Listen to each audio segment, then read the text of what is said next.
شاپور زدران د 1980 کال د جولای په 9 د افغانستان پکتیا ولایت کې وزیږید. هغه خپل ماشومتوب په هغو کلونو کې تیر کړ چې افغانستان په جګړو او ناامنۍ کې ښکېل و. د 1415 لمریز کال د سرطان 14 نیټې په سهار د افغانستان د کرکټ بورډ پر فیسبوک پاڼه یوازې یو څو کرښې خپرې شوې چې همدې کرښو د میلیونونو افغانانو زړونه مات کړل.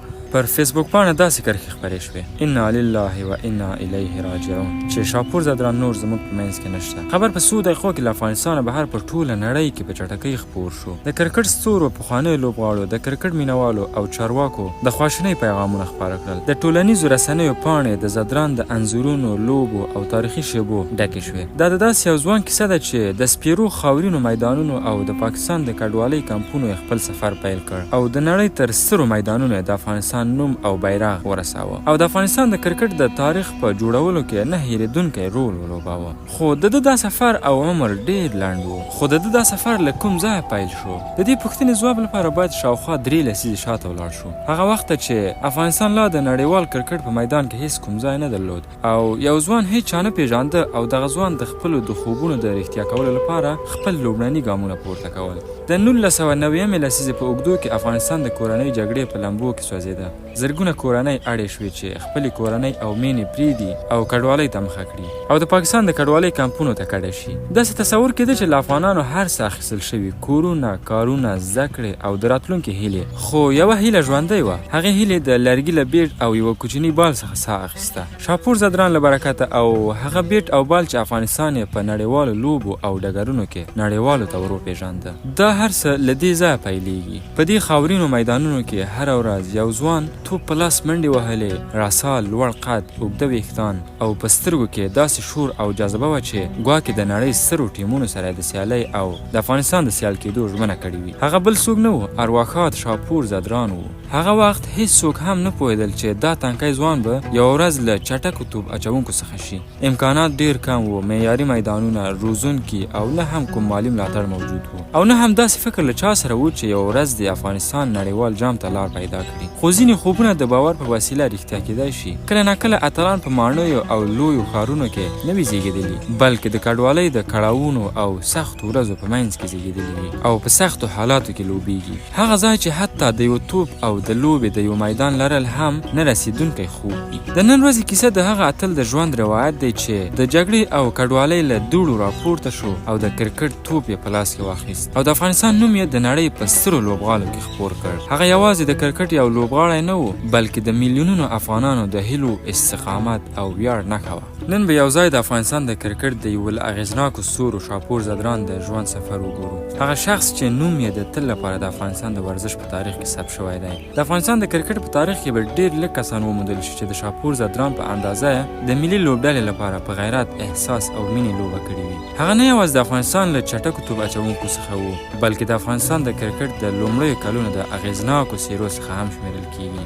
شاپور زدران د 1980 کال د جولای په 9 د افغانستان پکتیا ولایت کې وزیږید. هغه خپل ماشومتوب په هغو کلونو کې تیر کړ چې افغانستان په جګړو او ناامنۍ کې ښکېل و او ورزش امکانات ډېر محدود و. د ډېرو افغان کورنیو په څېر د هغه کورنۍ هم د هېواد د ناامنیو له امله د یوې مودې لپاره پاکستان ته کډه شوه. پاکستان کې د افغان کډوالو په کمپونو کې کرکټ ډېر محبوب و. شاپور هم هلته له دې ورزش سره مینه پیدا کړه او ساعتونه به یې له خپلو ملګرو سره کرکټ کاوه. د هغه د توپ اچونې استعداد ډېر ژر د روزونکو پام ځان ته راواړاوه. د وضعیت له نسبي ښه کېدو وروسته شاپور زدران افغانستان ته راستون شو او کورنۍ ملي لوبډلې ته یې لار وموندله. په هغه وخت کې د افغانستان کرکټ لا د خپلې لارې په پیل کې و او لوبغاړو به ډېر لږو امکاناتو تمرینونه کول. په 2009 کال کې شاپور زدران خپله لومړۍ نړیواله لوبه د افغانستان د ملي لوبډلې لپاره ترسره کړه. هغه د خپلې لوړې ونې، زیات سرعت او سوینګ توپونو له امله ډېر ژر د افغانستان له خطرناکو توپ اچوونکو څخه شو. شاپور زدران د افغانستان د کرکټ د طلایي نسل له غړو څخه و. هغه نسل چې افغانستان یې له ټیټو لیګونو څخه نړیوالو سیالیو ته ورساوه. هغه د نړیوال جام د غوراوي سیالیو او نړیوالو سیالیو کې مهم رول درلود. د شاپور زدران یوه له نه هېرېدونکو شیبو څخه د 2015 کال نړیوال جام کې رامنځته شوه. هغه د سکاټلند پر وړاندې په لوبه کې د غوره توپ اچونې په ترسره کولو سره د کرکټ نړیوال جام کې د افغانستان د لومړۍ تاریخي بریا په ترلاسه کولو کې مهم رول ولوباوه. دغه بریا د افغانستان د ورزش له تاریخي ویاړونو څخه ګڼل کېده. شاپور زدران چپلاسی توپ اچونکی و، لوړ سرعت، جګړهیزه روحیه، زیاته انګیزه او نړیواله تجربه یې ځانګړنې وې. هغه تل د افغانستان لپاره په شور او احساس لوبه کوله. د هغه له مهمو ویاړونو څخه نړیوال جام ته د افغانستان رسیدل و او د 2015 کال نړیوال جام کې ګډون و. د 2019 کال نړیوال جام کې ګډون په بیلابیلو نړیوالو سیالیو کې اتلولۍ او د افغانستان د کرکټ د ودې لپاره مرسته وه. خو شاپور د خپلې مسلکي دورې په اوږدو کې څو ځله ټپي شو، په ځانګړي ډول د زنګون او ملا له برخو څخه. دغه ټپونه سبب شول چې د یوې مودې لپاره له سیالیو لرې پاتې شي او د هغه پر ورزشي فعالیت اغیز وکړي. د ټپونو له زیاتېدو او د نوي نسل لوبغاړو له راتګ سره په ملي لوبډله کې د هغه حضور کم شو. شاپور زدران د HLH په نوم له یوې نادرې معافیتي ناروغۍ سره مخ شوی و. هغه ناروغي چې د بدن د معافیت سیستم په جدي ډول اغیزمنوي او درملنه ډیره سخته وي. نوموړی د درملنې لپاره هند ته تللی و او هلته ترتیبي څارنې لاندې و. د ژوند د ژغورلو لپاره نږدې 6 میاشتې د هند په یو روغتون کې له دې سختې ناروغۍ سره اوږده او دردناکه مبارزه وکړه. هره ورځ یې د امید، زغم او حوصلې په تمه تېره کړه، خو ناروغۍ یې ورو ورو د هغه ځواک کماوه.